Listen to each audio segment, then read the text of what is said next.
কলিযুগের মানুষ অমরত্ব লাভ করতে পারবে হরিনামকে আশ্রয় করলে, সেই বিশ্বাস আমাদের নেই। কেন? তুমি যদি তিলক সেবা করে মালা চন্দন পরে হরিনাম করো, তোমাকে নিয়ে পাড়ায় সমালোচনা শুরু হয়ে যায়। আমরা কলিযুগের মানুষ, আজকে হিন্দুরাই হিন্দুদের শত্রু, হিন্দুরা আজকে হিন্দুদের শত্রু বলি আমাদের দিনের পর দিন অধঃপতন করছে, তবু উন্নতি হচ্ছে না। মহাপ্রভু বললেন কলিযুগের একমাত্র কর্ম হলো হরিনাম, হরি নামে হরি নামে। হরিনামকে তুমি যদি আশ্রয় করো, হরিনামকে তুমি যদি গ্রহণ করো, পূর্বপুরুষ যারা মারা গেছে তাদেরও আত্মা শান্তি পেয়ে থাকে হরিনামের দ্বারা। কিন্তু আমরা কলিযুগের মানুষ সকালবেলা সন্ধ্যেবেলা একবারও হরিনাম করি না, সকাল থেকে রাত্রি পর্যন্ত মাথার ঘাম পায়ে ফেলি, এত পরিশ্রম করি সংসারের জন্য, ছেলে মেয়ের জন্য, কিন্তু ভগবানকে আমরা ডাকতে ভুলে যাই। চিন্তা, সংসারে থাকলে চিন্তা হয় না মা? চিন্তা করে করে ব্রেন স্ট্রোক হলো, প্যারালাইসিস হলে, হার্ট ফেল করলে, তাহলে চিন্তা করে যদি তোমার শরীর খারাপ হয়ে গেল, কার জন্য চিন্তা করলে? সংসারের জন্য চিন্তা করলে। সংসার থেকে পেলে কি? লাঞ্ছনা, বঞ্চনা, অপমান। তাহলে এই যে চিন্তাটা আমরা করছি ছেলের জন্য, এই যে চিন্তা করছি সংসারের জন্য, এই যে চিন্তা করছি আমার উন্নতি কিভাবে হবে, যা চিন্তা ভূমিপুত্র পৌত্র ব্যাপার সম্ভাষণে, যা চিন্তা ধন ধান সাধা লাভ যায়তে, সা চিন্তা যদি নন্দ নন্দন পদে দ্বন্দ্বার বিন্দে ঘনন, কা চিন্তা ভীমরাজ সদনে প্রয়াণে প্রভু। দান দেবেন মায়েরা? ভূমির জন্য চিন্তা করি, সংসারের জন্য চিন্তা করে, ধনধানের জন্য চিন্তা করি, এইগুলো চিন্তা ছেড়ে দিয়ে যদি একবার নন্দের নন্দন শ্রীকৃষ্ণের পদ চিন্তা করি, কা চিন্তা, কিসের চিন্তা? যমরাজ ভেবে সদনে প্রাণে প্রভু। যমরাজ টানাটানি করলেও তোমাকে নিয়ে যেতে পারবে না যদি একবার দুবাহু তুলে হরিনাম করতে পারবে। কলিযুগের শ্রেষ্ঠ যজ্ঞ হরিনাম যজ্ঞ। সেই যজ্ঞ যখন এখানে হচ্ছে, আমরা বসে না থেকে সবাই মিলে একটু দুবাহু তুলে হরিনাম করবো, সবাই মিলে প্রেম শেষ। তত্ত্ব কি বলছে দেখুন, জিহ্বা দগ্ধ পরাণীন, হস্ত দগ্ধ পরোধনে, মন দগ্ধ পরস্ত্রীনাং ভ্রময়ন্তী মুহুর্মুহ। জিহ্বা দগ্ধ পরাণীন, আমাদের রচনা বলছে এই আমরা হরিনাম করব না, হরিনাম না করে কি করবে না, জিহ্বা দগ্ধ পরাণীন, যত পরের খেতে পারবো ততই ভালো, তবু রচনায় হরিনাম করব না। হাতের কাজ করতাল দেয়া, হাত বলছে হস্তদগ্ধ পরোধনে, আমি যত পরের সম্পত্তি লুটে পুটে নেব তত ভালো, তবু করতাল দেব না। চোখের কাজ ভগবানের শিরূপ দর্শন করা, চোখ বলছে নিদ্রাং বাসতং পুরুতে মম, মানে বেলা 8টা পর্যন্ত যত ঘুমোতে পারবো ততই ভালো, তবু সকালবেলা উঠে ভগবানের শিরূপ দর্শন করব না। এইভাবে হরিনাম বলে বলা হবে না। হরিনাম যদি করতে হয় প্রেম দিয়ে হরিনাম করো, হরিনাম যদি করতে হয় অন্তর দিয়ে হরিনাম করো। পথ চলিতে আর বলিতে, পথ চলিতে আর বলিতে, পথ চলিতে আর বলিতে, তোমরা গাও গাও কৃষ্ণ নাম, হরি নাম, তোমরা গাও গাও কৃষ্ণ নাম, হরি নাম, হরি নাম, তোমরা গাও গাও কৃষ্ণ নাম, হরি নাম, হরি নাম, তোমরা গাও গাও কৃষ্ণ নাম, হরি নাম, হরি নাম। পথ চলিতে আর বলিতে, পথ চলিতে কথা বলিতে, পথ চলিতে কথা বলিতে মুখে আধা রাত্রি তুমি যে পথযাত্রী সন্মুখে আধার রাত্রি তুমি যে পথযাত্রী মুখে আধা রাত্রি তুমি যে পথযাত্রী সন্মুখে আধার রাত্রি তুমি যে পথযাত্রী পথ চলিতে তারে না কথা বলিতে তারে না পথ চলিতে তারি না কথা বলিতে তারি না কৃষ্ণ নাম মধুর নাম কৃষ্ণ মধুর না কৃষ্ণ নাম মধুর নাম কৃষ্ণ মধুর না চলিতে সম্মুখে আধার রাত্রি, আধার মানে কি মা? অন্ধকার। অন্ধকারে পথ চলা যায় না, কিন্তু অন্ধকারে পথ চলা যাবে কি করলে? আমাদের প্রতিটা মানুষের শরীরের ভেতরে জ্যোতি আছে। কিসের জ্যোতি? হরি নামের জ্যোতি। সেই জ্যোতিটাকে বার করতে হবে। কিবা পুরুষ কিবা নারী, তোমারও আছে আমারও আছে, কিন্তু আমরা জ্যোতিটাকে বার করতে পারি না।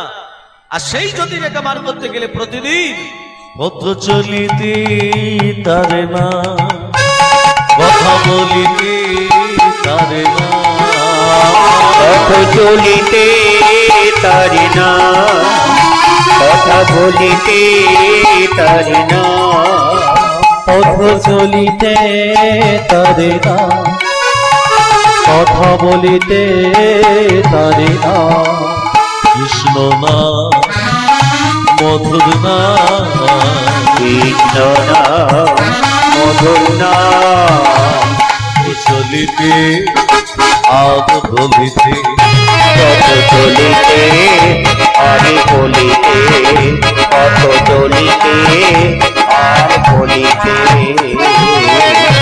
প্রেম সে বলো রাধে রাধে অবশ্যমেব ভক্তব্যম কৃত কর্ম শুভাশুভম। মানে কি মা? অবশ্যমেব ভক্তব্যম কৃত কর্ম শুভাশুভম। অবশ্যই আমাদের ফল ভোগ করতে হবে কৃত কর্মের ফল। তার মানে গত জন্মে যেমন কর্ম করেছেন এই জন্মে ফল পাবে। এই জন্মে যেমন কর্ম করেছেন এর পরের জন্মে ফল পাবে। কথাটা সত্য না সত্য নয় মা? সত্য। যদি সত্য হয় তাহলে এই জন্মে আমাদের কর্মটা ভালো করতে হবে তো, হ্যাঁ কি না? স্বামী দিকে মিথ্যে কথা বললে চলবে? চলবে না। লুকিয়ে লুকিয়ে কোনো কাজ করলে চলবে? সত্য পথে চলতে হবে, সত্য কথা বলতে হবে। এটা বাস্তব প্রমাণ আমাদের দিদি। এটা কলিযুগ, বাস্তব ছাড়া কলিযুগের মানুষ চলে না। বাস্তবটা কি দেখবেন আমাদের এই কলিযুগে ঘটছে। আপনি কোনো অপরাধ করেননি, আপনাকে অপরাধের বোঝা আপনার মাথায় চাপিয়ে দেওয়া হয়, হচ্ছে না? শুধু শুধু একটা মানুষ কোনো নিরপরাধ, সে কোনো অপরাধ করেনি, তাকে এমনও বোঝা চাপিয়ে দিল সে বেচারি জেল খেটে মরে গেল। এরকম হচ্ছে কলিযুগে। তার মানে আমাদের বুঝে নিতে হবে গত জন্মে তুমি কর্মটা খারাপ করেছিলে বলে তোমাকে শুধু শুধু জেল খাটতে হচ্ছে। তাহলে এই জন্মে যে 84 লক্ষ জনি ভ্রমণ করে মানব দেহ ধারণ করেছ, আস্তে এই জন্মে যে 84 লক্ষ জনি ভ্রমণ করে সাদের মানব দেহ ধারণ করেছো, এই জন্মে কর্মটা তোমাকে ভালো করতে হবে। তার বাস্তব তত্ত্ব আপনাদের তুলে ধরছে। এক দ্বিজ মানে ব্রাহ্মণ কাশীধাম থেকে বিদ্যা অর্জন করেছে। চতুর্বেদ, চতুর্বেদ মানে ঋক সাম যদু অথর্ব, চতুর্বেদ পাণ্ডিত্য তার শরীরে বিদ্যমান। ব্রাহ্মণ মনে মনে ভাবছে আমি যে এত বিদ্যা অর্জন করলাম, আমি আর এই কাশীধামে থাকবো না, আমার মনটা চাইছে একটু গ্রামে ফিরে যায়, নিজের জন্মভূমি সেই গ্রামে ফিরে যাই। ব্রাহ্মণ কি করলো? কাশীধাম থেকে বিদ্যা অর্জন করে বিদ্যায় পারদর্শিতা হয়ে সে নিজের গ্রামে যখনই ফিরে এলো, গ্রামের রাজা ব্রাহ্মণকে নিমন্ত্রণ জানাল। ব্রাহ্মণ, তুমি এত বিদ্যা অর্জন করেছো, তোমাকে আমি নিমন্ত্রণ জানালাম। ব্রাহ্মণ, মায়েরা ধান দেবেন, বাস্তব তত্ত্ব তুলে ধরছি। ব্রাহ্মণ নিমন্ত্রণ রক্ষা করার জন্য রাজার দরবারে গিয়ে উপনীত হয়েছে, মানে উপস্থিত হয়েছে। ব্রাহ্মণ ওই রাজাকে দর্শন করে বলছে, রাজামশাই আপনি আমাকে নিমন্ত্রণ করেছেন, আমি এসেছি। বাহ! ব্রাহ্মণ প্রণিপাত মানে প্রণাম। শোনো ব্রাহ্মণ, তোমার বাবা মা বেঁচে আছে? না, আমার বাবা মা কেউ নেই, আমার পরিবারও নেই, মানে আমি বিয়ে থা করি নাই, আমার আত্মীয় স্বজন কেউ নেই, আমি একা। বাহ! আচ্ছা ব্রাহ্মণ, তুমি প্রসাদ পাও কিভাবে? মাদুগুরি করি। মাদুগুরি মানে ভিক্ষা, ভিক্ষা করে যেটুকু পাই রাধা মাধবের সেবা দিয়ে প্রসাদ পাই। ব্রাহ্মণ, আজ থেকে তোমাকে মাদুগুরি করতে হবে না, আজ থেকে তুমি রাজপরিবারে রাজপুরোহিত হিসাবে নিয়ম হয়ে যাও। রাজপুরোহিত। ব্রাহ্মণ তখন হাত জোড়ে করে বলছে, রাজমশাই আমি যে এত বিদ্যা অর্জন করেছি কারু রাজভিত্ত হওয়ার জন্য নয়, কারু রাজ কর্মচারী হওয়ার জন্য নয়। আপনি যদি মনে করেন আমাকে একটা মন্দির করে দিন, ওই মন্দিরে আমি রাধা মাধবের সেবা দেব, আর ভিক্ষা করে যা কিছু পাবো প্রসাদ দিয়ে প্রসাদ পাবো। ঠিক আছে ব্রাহ্মণ, তুমি যখন বলছো তোমাকে আমি একটা মন্দিরই করে দিচ্ছি, রাজপুরোহিত হিসাবে তোমাকে থাকতে হবে না। ব্রাহ্মণকে কি করেছে, রাজা একটা বড় মন্দির করে দিয়েছে, বিশাল বড় মন্দির। সেই মন্দিরে রাধা মাধবকে বসিয়েছে ব্রাহ্মণ, রাধা মাধবকে বসিয়ে রাধা মাধবের সেবা দেয়। আজকেও দিচ্ছে। কেমন করে সেবা দিচ্ছে এ দেখুন। ওং এধাই স্বাদ সৌবিত্রক মধ্যবর্তী নারন সর্জিজাসন সন্নিবিষ্ট করবান কনক কৃষ্ণলমান প্രീতি হারি হৃদয়ময় বহুদীত শঙ্খ চক্রং। ওং নমো নারায়ণায় নমঃ, নমো ভগবতে বাসুদেবায় নমঃ। ওং পপহং পপকর্মান পাপদ্ম পাপ সম্ভবান তৈমং পুনরিকস্যং সর্ব পাপ হর হরি হরে মননমন কৈক ভারে গোপাল গোবিন্দ মুকুন্দ সৌরে ইয়ে সনারায়ণ কৃষ্ণ বিষ্ণু নিরাশয় মামি জগদীশ রক্ষ। ওম সর্বমঙ্গল মঙ্গলে শিবে সর্বত স্বাধিকে সদেব তমকে গৌরী নারায়ণী নমস্তুতে সৃষ্টি সিদ্ধ বিনাশনং শক্তি ভূত সনাতনী গুণাশ্রয় গুণময় দেবী নারায়ণী নমস্তুতে শরণাগত দীন প্রিয়া পরিত্রাণ পরায়ণে সর্বশাস্ত্র হরে দেবী নারায়ণী নমস্তুতে গুচ্ছাতি গুচ্ছগপ্তিত্বং অন্বিহান স্মার্কিতং জগন সিদ্ধে ভবত মে দেবী সাধ সাধ সুরে সুরেশ্বরী अच्युतम केशवम कृष्ण दामोदर राम नारायण जानकी वल्लभ। अच्युतम केशवम कृष्ण दामोदरम अच्युतम केशवम कृष्ण दामोदरम राम नारायण जानकी वल्लभ राम नारायण जानकी वल्लभ। अच्युतम केशवम कृष्ण दामोदर अच्युतम केशवम कृष्ण दामोदर राम नारायण जानकी वल्लभ राम नारायण जानकी वल्लभ। अच्युतम केशवम कृष्ण दामोदरम अच्युतम केशवम कृष्ण दामोदरम राम नारायण जानकी वल्लभ राम नारायण जानकी वल्लभ। भगवान आदि नहीं कोई थी में भगवान आती नहीं कोने मीरा के जैसे बुलाते नहीं कोने मीरा के जैसे बुलाते नहीं। कौन कहता है भगवान आते नहीं, कौन कहता है भगवान आते नहीं। तुम मीरा के जैसी बुलाते नहीं, तुम मीरा के जैसी बुलाते नहीं। कौन कहती ही भगवान आते नहीं कोई तीन भगवान आती नहीं तुम सबरी के जैसे खिलाते नहीं तुम सबरी के जैसे खिलाते नहीं अच्युतम केशवम कृष्ण दामोदरम श्वेताम केशवम कृष्ण दामोदरम राम नारायणम जानकी वल्लभम राम नारायणम जानकी वल्लभम अच्युतम केशवम कृष्ण दामोदरम अच्युतम केशवम कृष्ण दामोदरम राम नारायणम जानकी वल्लभम राम नारायण जानकी वल्लभम। ব্রাহ্মণ দেখতে দেখতে দেখতে দেখতে 10 বছর 15 বছর 20 বছর কেটে গেল, বুড়ো হয়ে গেল ব্রাহ্মণ, বৃদ্ধ। এদিকে রাজার ছেলে বড় হয়েছে, রাজকুমার, বিয়ে দিতে হবে রাজকুমারের বিয়ে দিল রাজা, ঘরে রাজনন্দিনী এলো।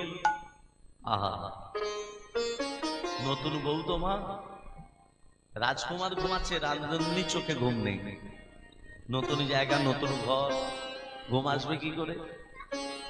রাজনন্দিনী পাঁচালি করছে রাত্রিবেলা, রাজকুমার ঘুমাচ্ছে, রাজনন্দিনী পাঁচালি। একই একটা জ্যোতি আসছে না, খাটের তলা থেকে জ্যোতি আসছে। রাজনন্দিনী কি করেছে, আমার জ্যোতিটাকে বার করেছে, টানতে টানতে বার করে দেখছে, খুলে দেখছে একটা চকচক করছে তরবারি। রাজনন্দিনী তরবারিটা হাতে দেখতে দেখতে দেখতে দেখতে ভারী তরবারি হাত থেকে যেই পড়ে গেল একেবারে রাজকুমারের গলায়। যখনই রাজকুমারের গলায় পড়ল মা, সঙ্গে সঙ্গে রাজকুমার হরিবোল। বইয়ের হাতে স্বামী খুন। রাজনন্দিনী মনে মনে ভাবছে, সকাল যখন হবে, রাজা যখন জানতে পারবে আমারও গদ্দান নেবে, একমাত্র ছেলে বলে কথা, হ্যাঁ আমারও গদ্দান যাবে না, আমারও গদ্দান যাবে। ভোর হয়ে এলো, হ্যাঁ সেই বৃদ্ধ ব্রাহ্মণ যাকে রাজা মন্দির করে দিয়েছিল মা, বুড়ো বয়স, সে কি করেছে, কুয়ো থেকে জল তুলে স্নান করবে বলে ঠিক করছে। রাজনন্দিনী দেখতে পেয়ে, বুড়োটাকে দেখতে পেয়ে বলো, বাঁচাও বাঁচাও, কে কোথায় আছো, বাঁচাও। প্রহরীরা ছুটে এসে বলছে, কি হলো রাজনন্দিনী? বলছে, আমার স্বামীকে হত্যা করে যাচ্ছে ওই বুড়ো মানুষটা, ধরো। ব্রাহ্মণের হাতে বাঁধা হলো, রাজার কাছে নিয়ে এসে বলছে, রাজমশাই, আপনার একমাত্র ছেলে রাজকুমারকে হত্যা করেছে এই বৃদ্ধ ব্রাহ্মণ। কে হত্যা করলো মা? কার দ্বারা বললো? রাজনন্দিনী। দোষটা চাচ্ছে কা? এরকম কলিযুগে হচ্ছে। আচ্ছা ব্রাহ্মণ, তুমি কি আমার ছেলেকে হত্যা করেছো? না রাজমশাই, আমি আপনার ছেলেকে ছোট্টবেলা থেকে দেখছি, আপনার ছেলেকে মেরে কি লাভ আমার? রাজনন্দিনী, ওই যে বলে না চোরের মায়ের বড় গলা, রাজনন্দিনী চিৎকার করে বলছে, রাজমশাই, আমি স্বামী হত্যার প্রতিশোধ চাই, আমি স্বামী ছাড়া বাঁচতে পারবো না, আমি স্বামী হত্যার প্রতিশোধ চাই। শোনো, যে হাতে আমার ছেলেকে হত্যা করেছে ব্রাহ্মণের হাত দুটো কেটে দাও,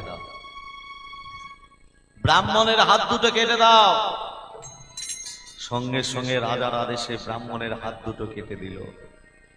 ব্রাহ্মণ হাত কাটা অবস্থায় কাঁদতে কাঁদতে রাধা মাধবকে বলছে, রাধা মাধব, সারাদিন মাদুকুরি করে ভিক্ষা করে তোমার সেবা না দিয়ে কোনোদিন প্রসাদ পাই না, এইটাই কি তোমার বিচার? যারা ভগবানকে মানে, যারা ভগবানকে ভক্তি শ্রদ্ধা করে, তাদেরকে এত দুঃখ দাও, যারা ভগবানকে মানে তাদেরকে এত কাঁদাও, উত্তর দাও ঠাকুর। এই কি রে বিচার রে মন, এই কি রে বিচার, এই কি রে বিচার রে মন, এই কি রে বিচার। আমি কোন দোষে দোষী রে, আমায় অকুলে ভাষাই রে, এই কি রে বিচার রে মন, এই কি রে বিচার। এই কি যে বিচার রে তোর, এই কি যে বিচার। পাতাই যেন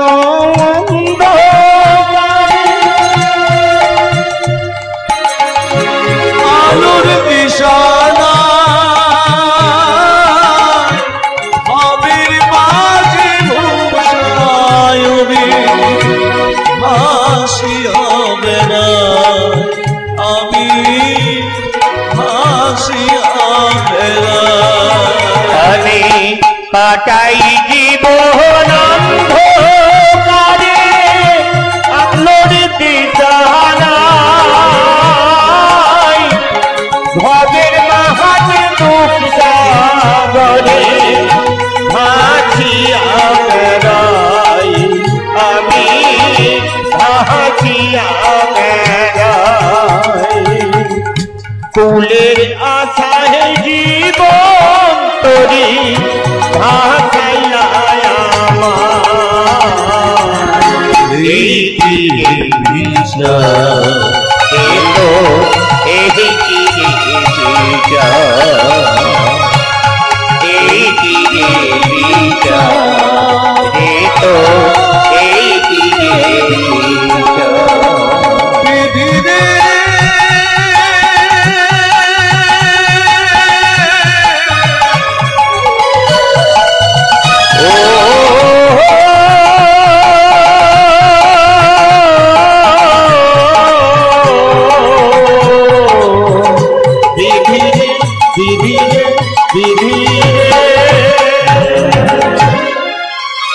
ভক্তমণ্ডলী মায়েরা বাবারা, ব্রাহ্মণ কাঁদতে কাঁদতে কাঁদতে কাঁদতে মনে মনে ভাবে এই গ্রামে আমি আর থাকবো না, থেকে কি লাভ, যেখানে ছিলাম সেখানেই চলে যাই।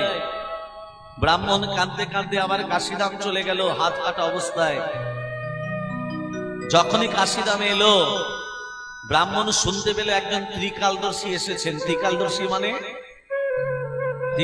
মানে মা যিনি ভূত ভবিষ্যৎ বর্তমান বলতে পারে। আমি ওই ত্রিকালদর্শীকে জ্যোতিষীকে জিজ্ঞাসা করব, আমি কোনো অপরাধ না করা সত্ত্বেও আমার হাত দুটো কাটা হলো কেন? সে তো ভূত ভবিষ্যৎ বর্তমান বলতে পারবে না। যেই ত্রিকালদর্শীর ঘরে গেছে, ত্রিকালদর্শী ঘরে ছিলেন না, জ্যোতিষী ঘরে ছিল না। ব্রাহ্মণ এসেছে, কে? ত্রিকালদর্শীর বউ। কে এলেন? আমি ব্রাহ্মণ, আমার হাত দুটো কাটা হলো কেন আমি জানতে এসেছি। বসুন ওখানে, আমার স্বামী এক্ষুনি আসবে, বসুন। আচ্ছা মা, ঠিক আছে, আমি বসছি। ব্রাহ্মণ একটা কোণে বসে আছে, আর যেই জ্যোতিষী প্রবেশ করেছে, ত্রিকালদর্শী যেই প্রবেশ করেছে, ত্রিকালদর্শীর বউ জ্যোতিষীকে দেখে, স্বামীকে দেখে বলছে, এলেন, এবার আসনে বসে হাত দেখতে বসবেন। ঘরে নুন নেই, তেল নেই, আটা নেই, মরিচ মশলা নেই, ঘরে একবার তাকাতে মন যায় না। কি কুখানে তোমাকে বিয়ে করেছি, আমার হাড় মাস জমিয়ে খেলো। নানান কথা স্ত্রী স্বামীকে শুনিয়ে দিল। ব্রাহ্মণ মনে মনে ভাবছে, সব থেকে বেশি দুঃখী আমি ভেবেছিলাম, আমার থেকে বেশি দুঃখী হচ্ছে এই জ্যোতিষী নয়।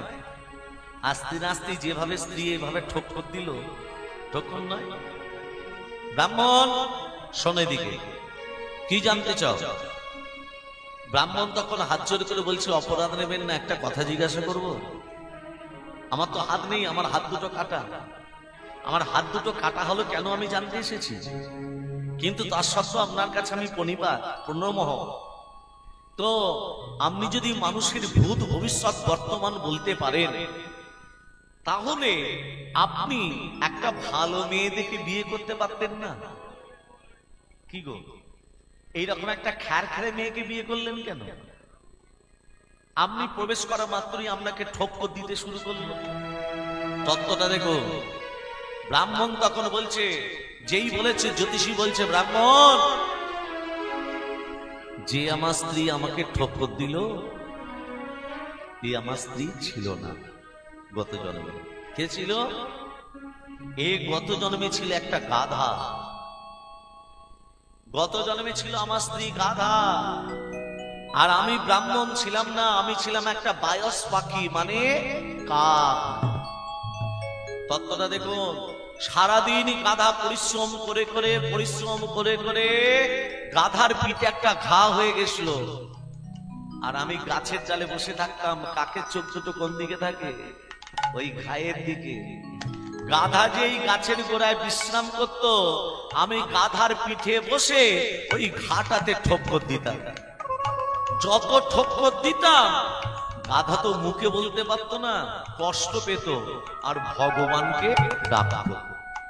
এইভাবে প্রতিদিন ঠক্কর দিতে দিতে দিতে দিতে আমার ঠোঁটটা একদিন গাধার হাড়ে ঢুকে গেছে। প্রতিদিন ঠক্কর দিতাম তো, গাধার হাড়ে ঢুকে গেছে। গাধা কি করলো, যন্ত্রণা ছটফট করতে করতে করতে করতে মনে মনে ভাবলো এ দেহ আর রাখবো না, জলে ঝাঁপ দিয়ে বিসর্জন দেবে বলে গাধা ঠিক করলো। যেই জলে ঝাঁপ দিতে গেল, আমি তো জল দেখলে উড়ে পড়বো, পাখি উড়বো কি করে? আমার ঠোঁটটা যে হাড়ে ঢুকে গেছে, উড়তে তো পারি নাই। গাধা যখন হরিবল হয়ে গেল, আমিও গাধার সঙ্গে হরিবল হয়ে গেলাম। দুজনে মরে, গাধা হয়েছে আমার বউ, আমি হয়েছি ওর স্বামী। গত জন্মে যেমন আমি কাক হয়ে ওর পিঠে ঠক্কর দিতাম, গাধা মুখে বলতে পারতো না, ভগবানকে ডাকতো। এই জন্মে আমার বউ হয়ে আমাকে প্রতিদিন ঠক্কর দেয়, আমিও কিছু মুখে বলতে পারি না, আমিও ভগবানকে ডেকেছি। তাহলে মা, অবশ্যমেব ভক্তব্যম কৃত কর্ম শুভাশুভ, অবশ্যই আমাদের ফল ভোগ করতে হবে, কৃত কর্মের ফল। ভাবছেন মা, তাহলে যতদিন বেঁচে আছেন ভালো কর্ম করতে হবে। যত ভালো কর্ম করবেন তত ভালো ফল পাবেন। যে কসাই গরুটার গলা কেটেছিল গত জন্মে, সেই কসাইটা হলো ওর স্বামী, আর গরুটা হলো ও স্ত্রী।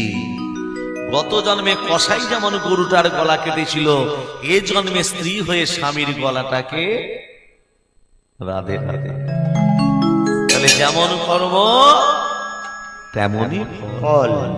সেই জন্য আমার গৌর হরি বললেন, 84 লক্ষ যিনি ভ্রমণ করে স্বাদের মানব দেহ যখন ধারণ করেছ, একবার দুবাহু তুলে সবাই মিলে বলো, নিতাই গৌর হরি বল, নিত্যানন্দের বল, অদ্বৈতের বল, শিবাসরাধরের বল। নিতাই গৌর হরি বল, নিত্যানন্দের বল, অদ্বৈতের বল, শিবাসরাধরের বল। নিতাই গৌর হরি বল, নিত্যানন্দের বল, শ্রী অদ্বৈতের বল, শিবাসরাধরের বল। নিতাই গৌর হরি বল, নিত্যানন্দের বল, অদ্বৈতের বল, শিবাসরাধরের বল। হরি বল, হরি বল গৌর হরি বল, হরি বল, হরি বল গৌর হরি বল। হরি বল, হরি বল গৌর হরি বল, হরি বল, হরি বল গৌর হরি বল। হরি বল, হরি বল গৌর হরি বল, হরি বল, হরি বল গৌর হরি বল। হরি বল, হরি বল গৌর হরি বল, হরি বল, হরি বল গৌর হরি বল। হরি বল, নিত্যানন্দের বল, শ্রী অদ্বৈতের বল, শিবাসরাধরের বল। নিতাই গৌর হরি বল, নিত্যানন্দের বল, অদ্বৈতের বল, শিবাসরাধরের বল। নিতাই গৌর হরি বল, নিত্যানন্দের বল, শ্রী অদ্বৈতের বল, শিবাসরাধরের বল। প্রেম সে কহিয়ে রাধা রানী কি জয়। তাহলে ভক্তমন্ডলী, ভক্তিমতী মা, আমার মহাপ্রভু একটা কথাই বললেন, হরিনাম যদি করতে হয় প্রেম দিয়ে হরিনাম করো, কৃষ্ণ নাম করো। নিজে মার খেয়ে অযাচিত ভাবে নাম বিতরণ করলেন। কলিযুগের মানুষ এত পাপ করে চলেছে, সেই পাপকে দমন করবে বলে নিত্যানন্দকে প্রভু বললেন, দাদা নয়নে দেখিবে যারে কৃষ্ণ নামে দেবে আর নয়নে দেখিবে যারে কৃষ্ণ নাম দেবে তারে। নয়নে দেখিবে যারে কৃষ্ণ নামে দেবে তুমি তারে। নয়নে দেখিবে যারে কৃষ্ণ নামে দেবে তারে। জাতির বিচার, মহাপ্রভু জাতির বিচার করেছিল মা? হরে কৃষ্ণ, বুকে হাত দিয়ে বলুন, জাতির বিচার করেছিল? করেনি? তাহলে এখন জাতপাত বলে আছে না নেই? আছে না নেই? আছে। এই আমি ব্রাহ্মণের ছেলে, ব্রাহ্মণের ছেলে, এই পৈতেটাকে বার করে যদি সকালবেলা পুজো করতে যাই, একজন মুচি যদি আমাকে ছুঁয়ে দেয়, আমি কি বলবো? এই আমাকে ছুঁয়ে দিলি কেন? বলবো না, বলবো না? বলবো তো? তাহলে জাতের বিচারটা কারা করলো? মহাপ্রভু। ভালো করে ধ্যান দেন, মহাপ্রভু চন্ডাল হোক, মুচি হোক, মেতর হোক, যাই হোক না কেন, তাকে আলিঙ্গন দিল। সে তো ব্রাহ্মণের ছেলে মহাপ্রভু, মিশ্র পরিবারের ছেলে মহাপ্রভু, জাতিতে ব্রাহ্মণ, আচরণ করলো বৈষ্ণব আচরণ। কিন্তু দেখুন, আমরা কলিযুগের মানুষ, জাতের বিচারটা করলো কারা? এই আমরা। মানে জাতের বিচারটা না করলে উপায়টা হবে কি করে? 18 কিলো সেদ্ধ চাল, 12 কিলো আলো চাল, থালাবাটি গ্লাস, হ্যাঁ, 10 খানা ছাপা শাড়ি, 9 খানা গামছা পাবো কি করে? মায়েরা বলি, মায়েদের বলি, ব্রাহ্মণ কাকে বলে? ব্রাহ্মণ কাকে বলে? দ্বিজ কাকে বলে? দ্বিজ মানে ব্রাহ্মণ, দ্বিজ মানে দুবার জন্ম। জগতে যারা আছে পৈতেধারী, এই যে পৈতেটা আছে, আমি ব্রাহ্মণ নই, মুখার্জি, ভরদ্বাজ গোত্র, কিন্তু আমি ব্রাহ্মণ নই, আমি দ্বিজ। আমার দুবার জন্ম, একবার মাতৃ গর্ভ থেকে একবার জন্ম, আর বাবা গলায় যখন পৈতেটা দিয়ে দিয়েছে তখন একবার জন্ম। জগতে যারা আছে কেউ ব্রাহ্মণ নয়, সবাই দ্বিজ। তাহলে ব্রাহ্মণকে মহাপ্রভু বললেন, তুমি যদি প্রকৃত ব্রাহ্মণ হও, তোমার শরীরের মধ্যে যদি 9টা গুণ থাকে, তোমার চরণটাকে ধৌত করে আমি পান করব। কটা গুণ বললো? 9টা। তার মানে আমাদের গলায় যে পৈতেটা আছে, এটা 9টা সুতো দিয়ে পৈতে। 9টা সুতো মানে 9টা গুণ। তত্ত্বগুলো বুঝে নিন। 9টা সুতো মানে 9টা গুণ কি কি? সম, দম, তপ, শৌচ, ক্ষান্তি, আর্যদম, জ্ঞানম, বিজ্ঞানম, আস্তিকম। মনে থাকবে? বাংলায় বলে দিচ্ছি। সম মানে হচ্ছে সমান, যে ব্রাহ্মণ হবে সে সবাইকে সমান চোখে দেখবে। দম মানে দমিয়ে রাখা, নিজের 10টা ইন্দ্রিয়কে দমন করতে হবে। তপ মানে তপস্যা করা, মাঝে মধ্যে তপস্যা করতে হবে, সমদম তপ। শৌচ মানে পবিত্রতা, শরীরের মধ্যে পবিত্রতা ভাব থাকতে হবে। নাম পবিত্র হতে পারে, কিন্তু আমার শরীরের মধ্যে ভেতরে পবিত্রতা ভাব নেই।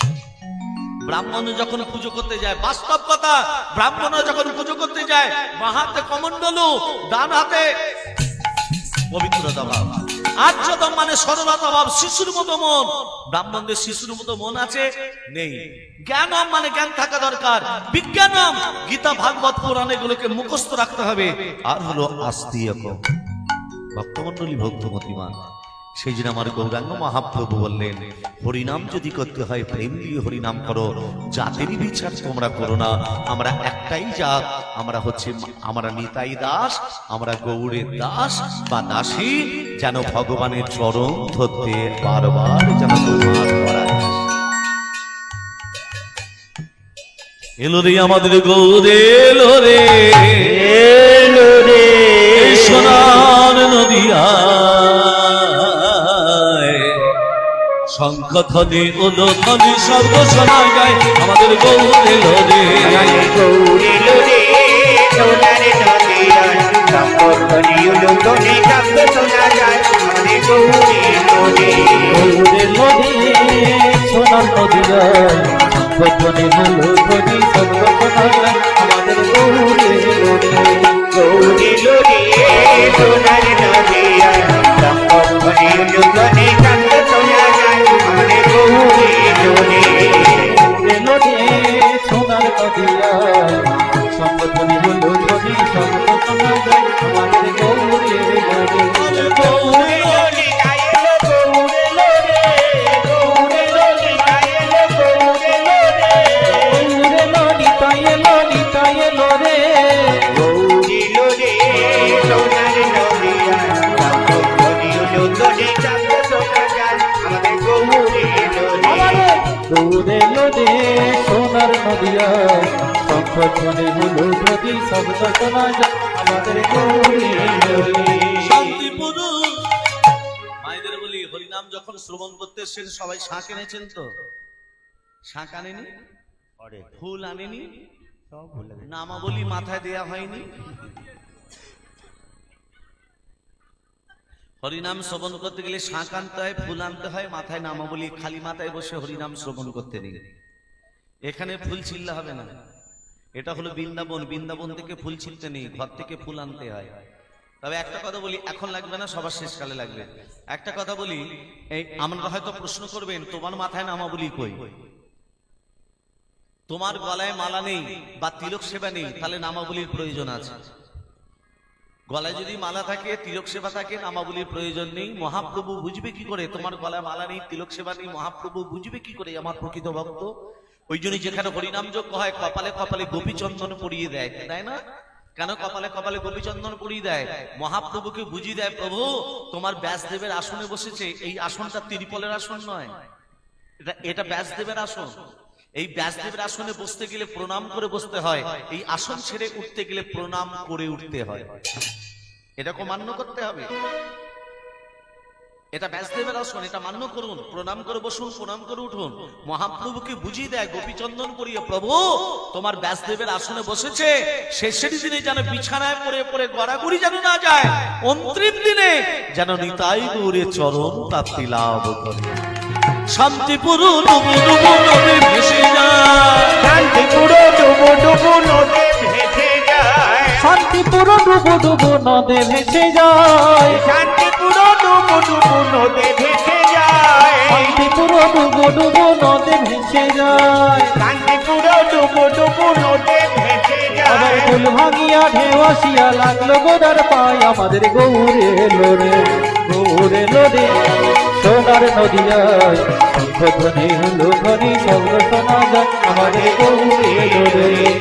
উড়ে লোরে সোনার নদিয়ায়, ধ্বনি লুধ্বনি শব্দ শোনা যায়, আমাদের গৌরে লোরে। আমাদের গৌরে লোরে সোনার নদিয়ায় শঙ্খ ধ্বনি হলো ধ্বনি শব্দ শোনা যায়, আমাদের গৌরে লোরে, গৌরে লোরে, আমাদের গৌরে লোরে। ভক্তমণ্ডলী, ভক্তবৃন্দ